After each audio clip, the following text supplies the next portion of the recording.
bavandimwe inshuti turi hano imbere yanyu kugira ngo tubashimire tubikuye ku mutima uko mwadutabaye ko mwadufashe mu mugongo mukimara kumva inkuru inca mu mugongo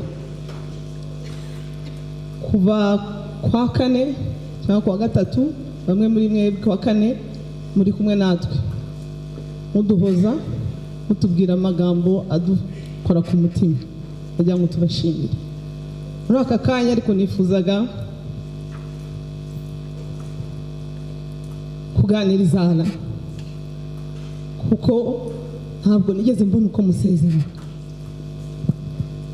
kandi mubinyemereye ndamusezera mu gifaransa uko buryo najyaga tuganira ku bintu bivuye ku mutima namuganirizaga mu gifaransa.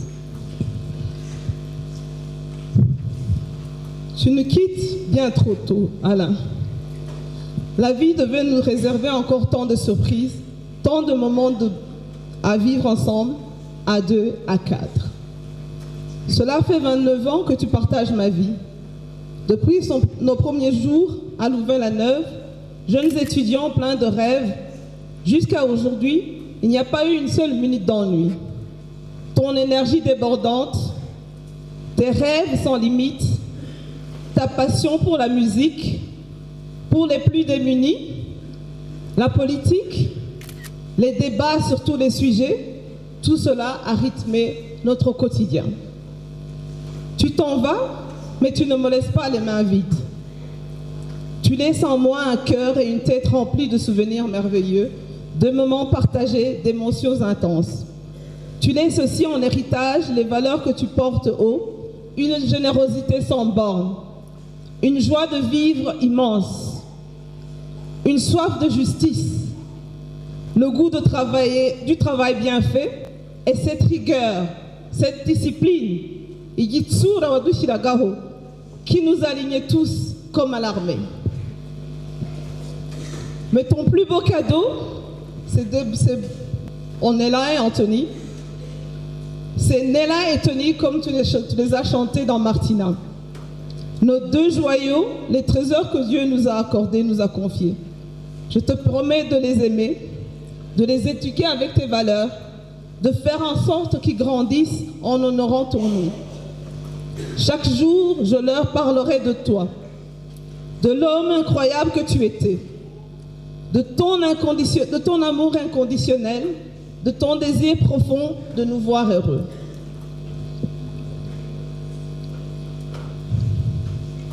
Je te promets de rester forte, de viser toujours le meilleur, de continuer à être Mwana Mwiza. Tu me l'as dit dès le premier jour et encore la semaine dernière.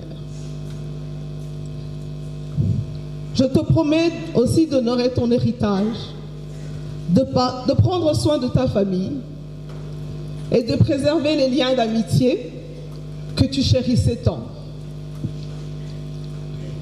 Repose en paix, Alain.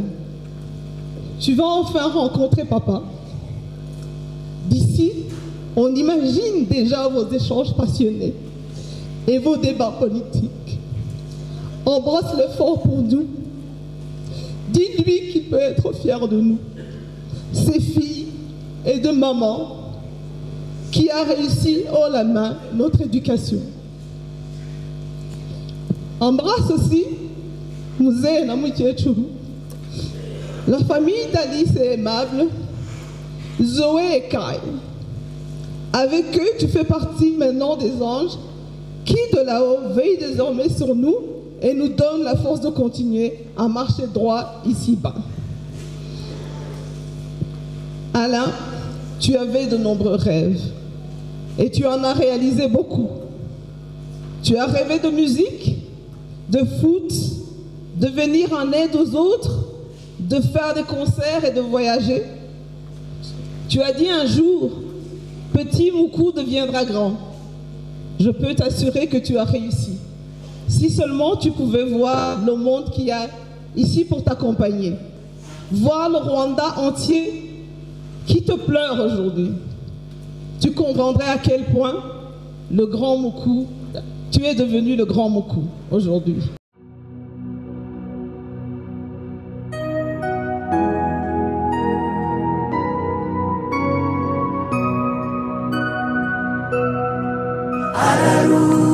Ararutse ishuri ya Yesu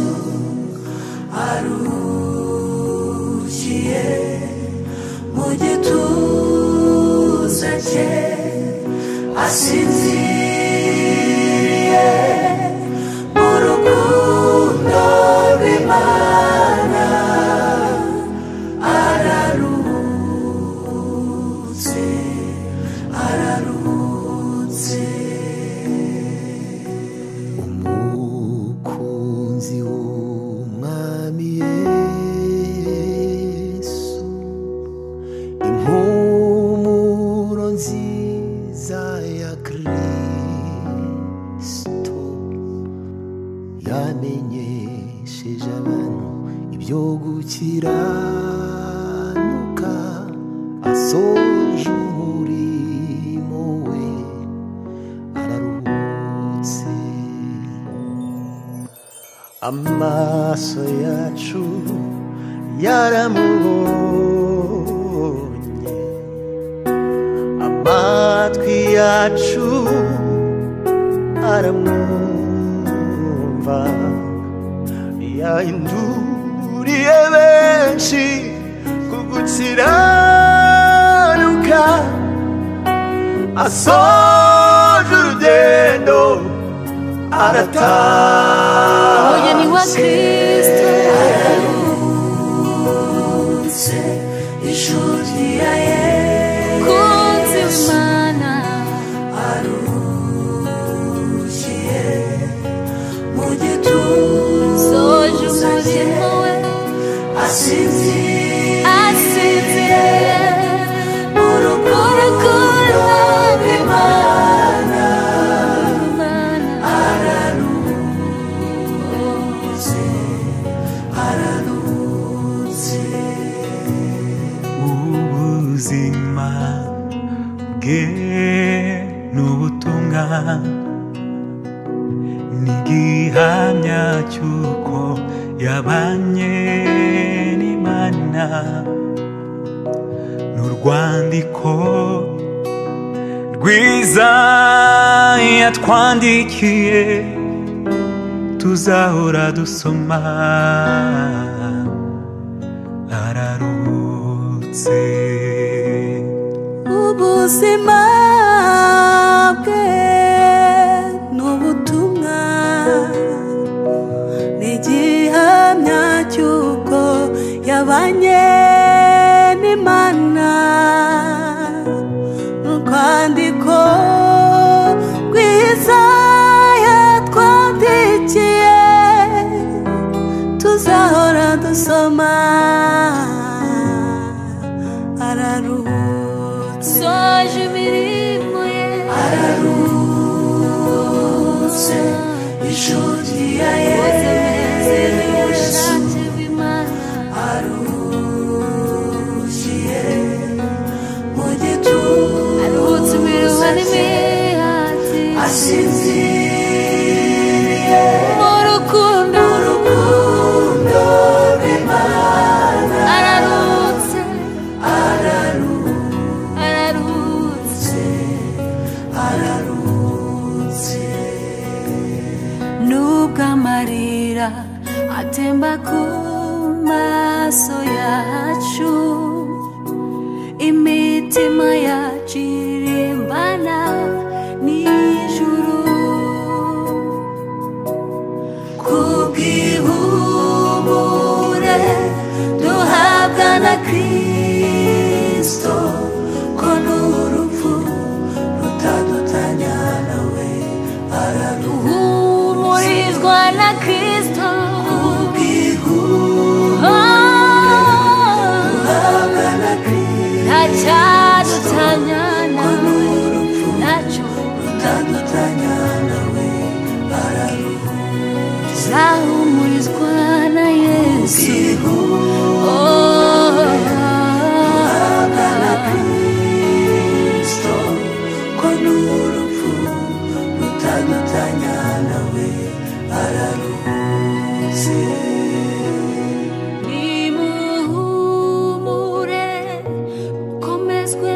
Kristo urupfu ntirwadutandukanya nawe tuzaruhuka.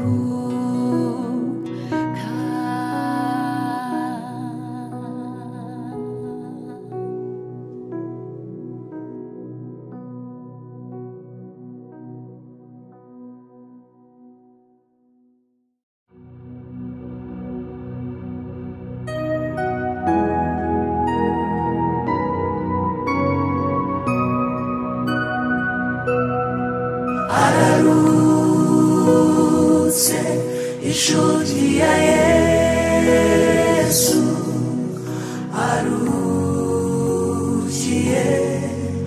mu gituza cye, asinziriye mu rukundo rw'Imana. Ararutse, ararutse.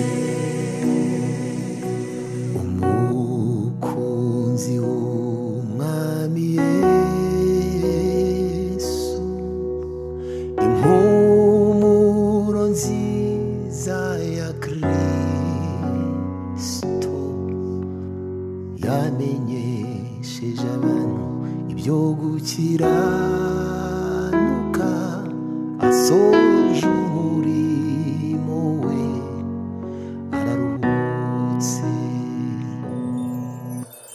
Amaso yacu yaramubonye, amatwi yacu aramwumva, yahinduriye benshi ku gukiranuka, asoje urugendo arataha. Umugeni wa Kristo Ararutse inshuti ya Yesu, kunzi w'Imana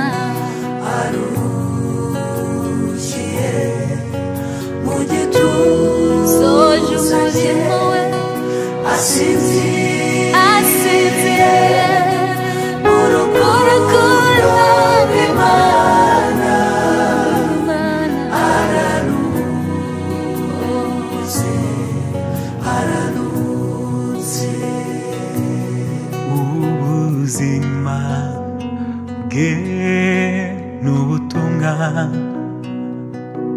n'igihamya cy'uko yabanye n'Imana, n'urwandiko rwiza yatwandikiye tuzahora dusoma. Ararutse, ubuzima bwe n'ubutumwa n'igihamya cy'uko yabanye n'Imana, n'urwandiko rwiza yatwandikiye tuzahora dusoma. Ararutse, soje imirimo ye. Ararutse inshuti ya Yesu, arukiye mu gituza aruhutse imiruho n'imihati, asinziriye mu rukundo rw'Imana. ararutse, Ararutse, ararutse. nubwo amarira atemba ku maso yacu, imitima yacu irimbana n'ijuru, kubw'ihumure duhabwa na Kristo, ko n'urupfu rutadutanya nawe. uhumurizwa na Kristo, Kubw'ihumure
agarutse inshuti ya Yesu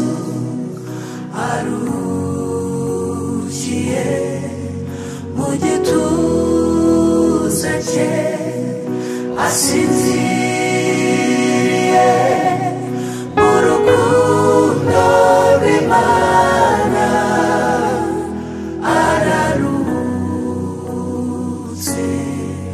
ararutse umukunzi w'umwami Yesu impumuro nziza ya Kristo yamenyesheje abantu ibyo gukiranuka asoje umurimo we araruhutse amaso yacu yaramubonye amatwi yacu aramwumva yahinduriye benshi kugukiranuka asoje urugendo arataha umugeni wa Kristo ararutse inshuti ya Yesu kunzi w'Imana arukiye mu gituza soje umurimo we asinziriye mu rukundo rw'Imana